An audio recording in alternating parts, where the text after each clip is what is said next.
네, 오늘 저희 함께 특강할 이 기록 모임에서 특강을 갑자기 할 줄은 몰랐는데, 바로 특강을 라이브로 가능하다는 것을, AI가 가능하다는 것을 보여드리겠습니다. 자, 오늘은 이 긍정적 불편함과 편안한 수행의 조화라는 이 키워드를 좀 뽑아봤어요. 급하게.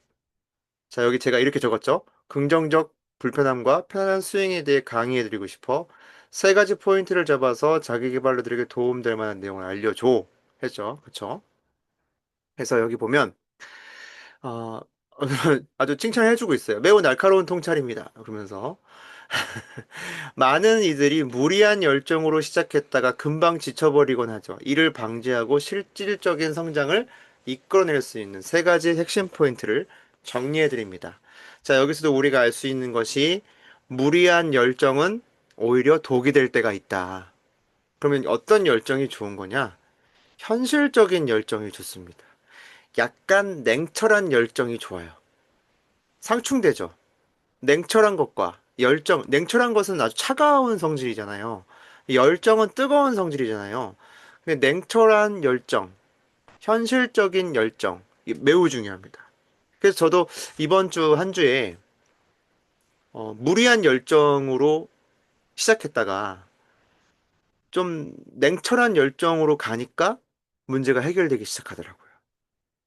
약간의 욕심을 포기하고 어쩌면 다 우리 이 고수들은 그럴 때가 있어요.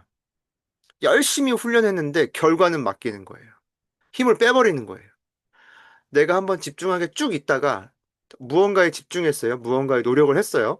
그러면 훅 하고 쉬어주는 거예요. 그게 고수들의, 프로들의 특징입니다. 막 계속 노력만 하지 않아요. 중간에 쉼을 넣어준다는 거죠. 그래서 오늘 먼저 첫 번째는 스위트 스폿을 찾는 법이라고 있습니다. 이게 이제 우리가 말하자면 이제 제 강의에서 말씀드렸던 완충지대 찾기. 그렇죠? 그래서 긍정적 불편함의 경계를 찾으시는 건데요. 이 보시면 성장은 안락함의 영역, 컴포트 존이죠. 안락함의 영역이 아니라 약간의 스트레스가 존재하는 학습 영역에서 일어납니다. 그러니까 스트레스가 늘 나쁜 것은 아닙니다. 스트레스와 갈등과 내면에 무언가가 있다는 것은 내가 지금 배우고 있다는 뜻이거든요. 그거를 의식적으로 내가 배우고 있구나까지 가시면 진짜 배우시게 되는 거예요. 여기 보면 포인트가 너무 쉬우면 지루합니다. 근데 너무 어려우면 공표를 느낍니다. 그래서 조금 버겁지만 해볼만 하다라고 느끼는 지점이 바로 긍정적 불편함 구간이라고 합니다. 잘 집었죠. 그쵸? 약간 버거워요. 그래서 밑에 보면 현재 내 실력보다 10%, 15% 정도의 높은 난이도 과제를 설정하세요. 이렇게 되어 있습니다.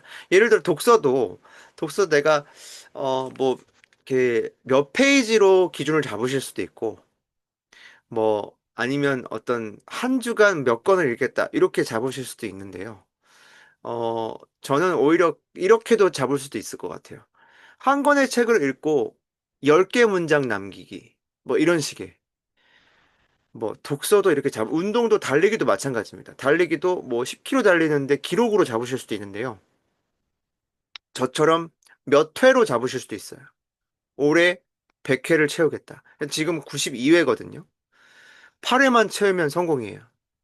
그래서 그런 난이도를 그래서 뇌를 이게 보면 미세한 불편함이 뇌를 자극하여 새로운 신경망을 형성하게 되기 때문에 너무 잘 지적해줬죠. 그래서 성장하고픈 분들은 이런 약간의 불편함을 의식적으로 선택해주는 것이 필요합니다. 그 중에 가장 건강한 스트레스가 바로 운동이죠. 운동, 뭐 독서 이런 것들이죠. 글쓰기 뭐 이런 것들이죠. 뇌를 움직여주는 것들. 그래서 두 번째는 의식적인 연습과 편안한 스윙의 조화를 다뤘습니다. 이게 편안한 스윙이란 아무 생각 없이 대충 하는 것이 아닙니다. 기술이 몸에 익어 의식하지 않아도 고도의 집중 상태, 플로우 상태죠. 집중 상태를 진입하는 것을 의미합니다. 아까 저희 나눔에서도 몰입하고 집중했을 때에 기분 좋고 또 행복하고 그런 걸 느끼셨다고 한 선생님께서 얘기하셨어요. 그런데 그게 바로 어, 우리의 그 기술의 영역의 핵심은 편안함을 느끼는 거예요. 우리의 선택과 행위에서. 어떻게 해야 되냐? 기술이 몸에 익을 때까지는 불편함을 견뎌내야 된다는 거죠. 그래서 아까 저희 한 선생님께서 한 주 잘 견뎠어요 라고 얘기하는데 정확하게 얘기하신 거예요. 그러니까 내가 약간의 그 불편함을 즐거움으로 바꿀 수 있는 지점, 임계점까지 가면 이제 어떤 행위를 할 때 의식적인, 그러니까 긍정적 불편함도 처음에는 불편을 감수해요. 그런데 어느 순간 그게 임계점이 지나면 고통이 없이 편안한 상태가 일어납니다. 이 기술이 내 몸에 익은 거예요. 그러면 기술이 익었을 때 그때 노력을 두 배로 늘려주셔야 돼요. 이게 포인트입니다. 그러면 거기서 훅 하고 성장해요. 그러니까 제가 특강 같은 경우에도 그렇죠. 원래 일주일에 한 번 특강 하던 거였어요. 그런데 매일 하니까 약간 대중들에게 더 맞춤식으로 그리고 필요한 것들을 하게 되더라고요. 그리고 너무 이렇게 한 번에 너무 많은 걸 하려고 하는 성향이 줄어들었어요. 실제로. 이게 스피치도 중요한 게 뭐냐면 내용, 이 구도 다 좋아요. 그런데 내 말에서 진심이 느껴지지 않으면 그건 꽝이에요, 진짜. 교수님 표현으로.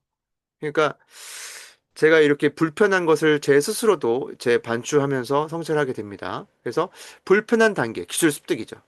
편안한 단계, 숙련도 향상을 구분하세요라고 AI가 추천해주고 있어요. 야, 참 정말 잘 잡네요. 그죠? 그래서 오늘은 무엇을 의식적으로 고칠지, 불편함이죠. 무엇을 즐겁게 반복할지, 편안함이죠. 그죠? 명확히 정하는 것이 중요하다. 그러니까 불편함과 편안함을 마인드박스 쳐가지고 그 불편함과 편안함 중에 내게 유익한 긍정적 불편함을 골라내고 불필요한 불편함을 제거해 주는 것이 어찌 보면 내 스트레스 관리의 핵심이라고 할 수 있겠습니다. 그죠? 그리고 편안한 것도 내가 스스로 선택해 줄 수 있어야 돼요. 그러니까 다 편안한 것들 중에서도 유익한 게 있고 안 유익한 게 있잖아요. 그러니까 그런 것들을 정하는 게 중요하다라고 얘기를 해주고 있습니다. 마지막 세 번째, 회복 탄력성을 위한 전략적 안일함. 이것을 얘기하고 있는데요. 지속 가능한 자기 개발러들은 항상 100%의 힘을 쓰지 않습니다. 긍정적 불편함을 견디기 위해서는 반드시 의도적인 편안함이 병행되어야 합니다. 여기 있는데, 그래서, 제가 요즘에 또 재밌게 보고 있는 게 싱어게인 4를 보고 있는데, 간간히 한 뭐 10분씩 보거나, 뭐, 하여튼 그렇습니다. 재밌게 보고 있는데, 거기서도 이런 얘기를 합니다. 여러분, 가수 백지영 아시죠? 거기 심사위원인데, 백지영이 그런 얘기를 해요. 한 곡을 부를 때, 자기 그 힘을, 자기 피지컬한 힘을 가수가 그 곡을 처음부터 끝까지 힘을 빡 주면서 뒤를 돌아보지 않고 막 몰아세우면 결국에 내가 강조하고 싶은 부분에 호흡이 딸려서 강조하지 못하게 되고 음이 떨어지게 된다. 그러니까 우리의 힘이 너무 100%가 되지 않도록 하는 것이 오히려 지속 가능하다는 거죠. 약간의 여유를 두는 것. 그래서 여기 보면 반드시 의도적인 편안함이 병행되어야 한다는 거. 그러니까 긍정적인 불편함도 중간중간에 나의 쉼이 있으셔야 돼요. 내가 숨을 쉬셔야 돼요. 빡 하고 일을 했어요. 빡 하고 집중을 했어요. 그러면 그 마음에 그것에 상응하는 의도적인 편안함이 같이 있어야 된다. 그러니까 긍정적 불편함과 어, 좋은 편안함이 병행이 될 때에만 우리는 안전하게 성장하는 거죠. 포인트가 보면 성장은 자극만이 아니라 자극 후에 휴식 단계에 일어난다는 것을 꼭 기억하셔야 됩니다. 아, 이거 너무 진짜. 자, 성장통을 겪을 때는 사실 성장하고 있는 게 아니에요. 언제 성장합니까? 성장통을 겪고 난 다음에 시간이 좀 흘러서 시간과 내가 성장통을 겪었던 그 순간이 만나는 지점에서 성장이 일어나요. 성장은 쉼을 통해 일어난다. 그러니까 우리가 어떻게 되면 키도 언제 커요? 키도 잘 때 커요. 그죠? 그리고 우리 뇌도 언제 정리가 돼요? 잘 때 정리됩니다. 기록할 때도 물론 정리되죠. 근데 핵심적으로는 잘 때 정리돼요. 그래서 근육이 찢어지고 다시 붙을 때도 같은 원리라는 거죠. 그래서 마지막에 이제 우리가 무언가를 노력을 했어요. 수행을 했어요. 프로젝트를 했어요. 그럼 반드시 뇌와 몸이 완전히 이완될 수 있는 편안한 시간, 컴포트 타임을 가져야 된다. 스케줄에 넣어줘야 된다. 그래서 죄책감 없이 휴일이 내일의 불편함을 견딜 에너지가 된다. 그래서 에너지 충전 타임을 반드시 박스로 넣어주시라. 그리고 나는 한 주간 어떤 쉼을 가졌지? 아, 이 쉼이 성장 타임이구나. 와, 오늘 이 너무 중요한 개념 나왔어요. 중요한 해석입니다, 진짜. 근데 이제 실질적인 해석이에요. 실질적인 내각이에요. 휴식은 휴식이 아니다.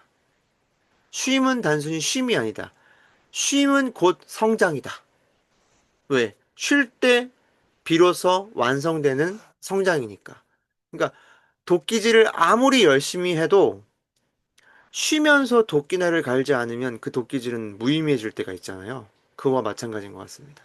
그래서 여러분, 이 불편함, 오늘 건강한 불편함, 이 성장의 기술을 얻는 데의 긍정적 불편함은 우리가 정도껏 우리가 취해주고, 그리고 나서 편안함을 더해주자.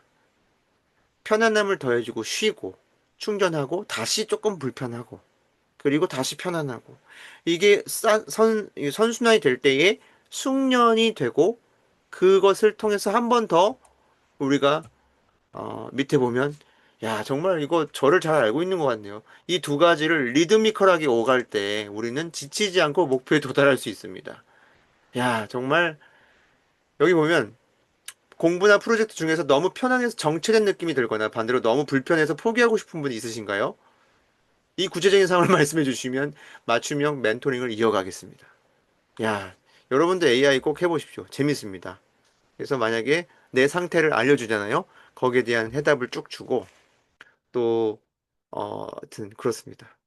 여러분께서도 오늘 너무 여기까지 특강을 해드리면 될 것 같고요. 오늘도 이 긍정적인 불편함과 이 긍정적인 편안함이 잘 교차되고 있는가 여러분이 한번 살펴보시고 수고했다면 일을 많이 하셨다면 과감하게 좀 쉬어주시기를 좀 부탁을 드립니다. 건강에 좋습니다. 제가 12월 달에 너무나 많은 정서적 스트레스를 받았거든요. 하여튼 뭐 무슨 사람을 세우는 게 제일 힘들어요. 한국인은 다 뒤로 내빼기 때문에 정말 한 20명 다 고사했어요. 제가 부탁하는 역할을. 그런데 오늘 진짜 와 힘들었습니다. 30분 상담 또 두 번의 통화 그래서 설득에 설득을 거쳐서 정말 드디어 20명 정도 후보 찾다가 구했어요. 와, 정말 한 달간 받았던 스트레스가 사이다를 먹으면서 싹 내려가는 그 느낌. 느끼했던 그것이 확 내려가는 그 느낌이었어요. 근데 제가 오늘 우리 선생님들을 통해서 그게 바로 긍정적 불편함이었구나. 이제 좀 마음껏 12월 달은 좀 쉬어주려고요, 조금. 쉼을 넣어주려고요. 이제 내가 좀 마음 편히 쉴 수 있겠다. 그 시간이 나는 쉬는 게 아니다. 그러니까 여러분, 우리가 지금까지 생각했던 건 뭡니까? 쉬는 건 그냥 쉬는 거다. 쉬는 건 아무것도 안 하니까 의미가 없어. 아니면 뭐, 쉬는 건 그냥 쉬는 거지. 뭔 또 의미가 있나. 이렇게 생각하실 수 있으나, 쉬는 건 어떤 거다? 내가 열심히 노력했다면, 그때가 비로소 성장 타임이다. 그러니까 그 시간에 맘 놓고 마음 편하게 쉬지 않으면 성장은 일어나지 않을 수도 있어요. 왜냐면 뇌가 그게 이제 너무 고통스러운 거니까 다음에 다시 하기 싫다는 신호를 보내기 시작하거든요. 그래서 오늘 여러분께서는 오늘 이 긍정적 불편함과 편안한 수행이 조화되시는 삶을 제가 간곡히 응원 드리도록 하겠고요. 또 이와 같이 오늘, AI가 이렇게 우리에게 도움을 줄 수 있구나. 도전이 되신 분들은 바로 GPT나 제미나이를 키셔서 여러분이 원하시는 것들을 좀 물어보시기 바랍니다. 그러면 좀 노르셔야 돼요. 이 제미나이와 또 이 AI와 좀 노셔야 돼요. 그러면 아주 좋은 또 결과를 얻으실 수 있겠습니다. 자, 여러분께 도움이 됐기를 바라면서 오늘 특강 여기까지 하도록 하겠습니다. 제가 이제 직접적으로 요청을 드립니다. 도움이 되시는 분들은 좋아요와 구독을 꼭 눌러주세요. 그래서 여러분 컨텐츠 제작에 도움을 주시면 양질의 컨텐츠 기쁨으로 또 준비할 수 있을 것 같습니다. 이상 마음딱이었습니다. 수고하셨습니다.